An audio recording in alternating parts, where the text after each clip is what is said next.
భవిష్యత్తును దృష్టిలో పెట్టుకుని గురుకుల విద్యాలయాలను స్థాపించి కోట్ల మంది విద్యార్థులకు బంగారు బాట వేసిన సంస్కరణ ఆద్యుడు పివి నరసింహారావు చిరస్మరణీయుడని తెలంగాణ ప్రభుత్వ ప్రధాన కార్యదర్శి రామకృష్ణారావు అన్నారు. శ్రీ సత్యసాయి జిల్లా పరిగి మండలం కోడిగేనహల్లి ఆంధ్రప్రదేశ్ గురుకుల పాఠశాలలో మాజీ ప్రధాని పివి నరసింహారావు విగ్రహాన్ని ఆవిష్కరించారు. మహనీయుల ఏర్పాటు చేసిన గురుకుల పాఠశాలలో విద్యాబుద్ధులు నేర్చుకోవడంతో పాటు ఉన్నత స్థాయికి ఎదిగానని రామకృష్ణారావు గుర్తు చేసుకున్నారు. రాజకీయవేత్తగా విద్యావేత్తగా నరసింహారావు పాలన సంస్కరణలు భారతదేశ దశను దిశను మార్చాయనే విషయాన్ని గుర్తు చేశారు.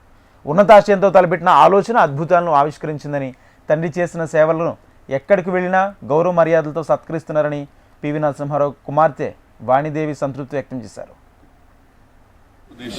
గురుకుల విద్యాలయాల స్థాపకకర్త భారత మాజీ ప్రధాని భారతరత్న పివి నరసింహారావు గారి విగ్రహాన్ని ఆవిష్కరించుకోవడం అనేటువంటిది, అందులో వారి కుమార్తె వాణి మేడం గారి సమక్షంలో చేయడం అనేటువంటిది చాలా సంతోషాన్ని ఇచ్చినటువంటి విషయం. ఇక్కడ ఉన్నటువంటి మేమందరం కూడా ఈ స్కూల్లో చదువుకొని, ఈ వ్యవస్థలో చదువుకొని, వారు పెట్టిన విద్యా భిక్షతోటి మేమంతా కూడా పైకి ఎదిగాం. దాదాపు 50 సంవత్సరాల క్రితం ప్రారంభించినటువంటి ఈ విద్యాలయాలు మా అందరి జీవితాలను బాగు చేయడం మాత్రమే కాకుండా, వారు ఆంధ్రప్రదేశ్ నుంచి దేశానికి విద్యామంత్రిగా, రక్షణ మంత్రిగా, విదేశాంగ శాఖ మంత్రిగా మరియు చివరిగా ప్రధానమంత్రిగా ఎన్నో సేవలు అందించినటువంటి విషయం తెలిసిందే. మాలాంటి ఎక్కడో గ్రామాల్లో ఉన్నటువంటి విద్యార్థులందరినీ కూడా మా తలరాతలతో కూడా మార్చినటువంటి మహానుభావుడు. అటువంటి వ్యక్తి వారిని గుర్తు చేసుకుంటూ ఈరోజు ఎంతో మాకు సంతోషంగా ఉంది.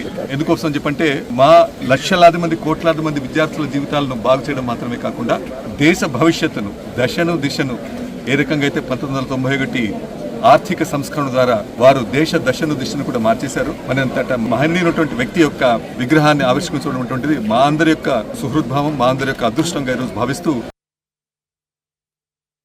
ఇక్కడ చదువుకుంటున్న విద్యార్థులకి, పూర్వ విద్యార్థులకి ఎస్పెషల్లీ ఈ గురుకుల పాఠశాలలు ఇప్పటిదాకా చెప్పినట్టుగా ఈ పాఠశాలలు నెలకొల్పిన మహానుభావుడు, భారతరత్న, ఆంధ్రప్రదేశ్ ముఖ్యమంత్రిగా వ్యవహరించిన శ్రీ పివి నరసింహారావు గారి విగ్రహావిష్కరణ సందర్భంగా చాలా అందరికీ శుభాకాంక్షలు. చాలా సంతోషం. పివి గారి తనయగా నేను ఇక్కడికి రావడం అనేది నిజంగా నా అదృష్టంగా భావిస్తున్నాను. గుత్తి పుణ్యానికే ఎప్పుడు అంటుంటాను ఈ మాటను. గుత్తి పుణ్యానికే నాయన గారితోని అనేక గౌరవ మర్యాదలు, ఆయన బిడ్డనైనంత మాత్రాననే నేను అనేక దేశాల్లో నాన్నగారితో పాటు ప్రయాణించిన సందర్భంగా నాకు గౌరవ మర్యాదలు దక్కినట్టుగానే ఇక్కడ కూడా విగ్రహావిష్కరణలో నేను ఇక్కడ రావటం అనేది నిజంగా నేనేమి నాది ఎటువంటి కాంట్రిబ్యూషన్ లేదు. బట్ స్టిల్ నాకు ఇంతమంది ఇంత గౌరవంగా నన్ను ఇక్కడ పిలిచినందుకు, ఈ ప్రోగ్రాంలో నన్ను ఇంక్లూడ్ చేసినందుకు ముందుగా ధన్యవాదాలు తెలియజేస్తాను.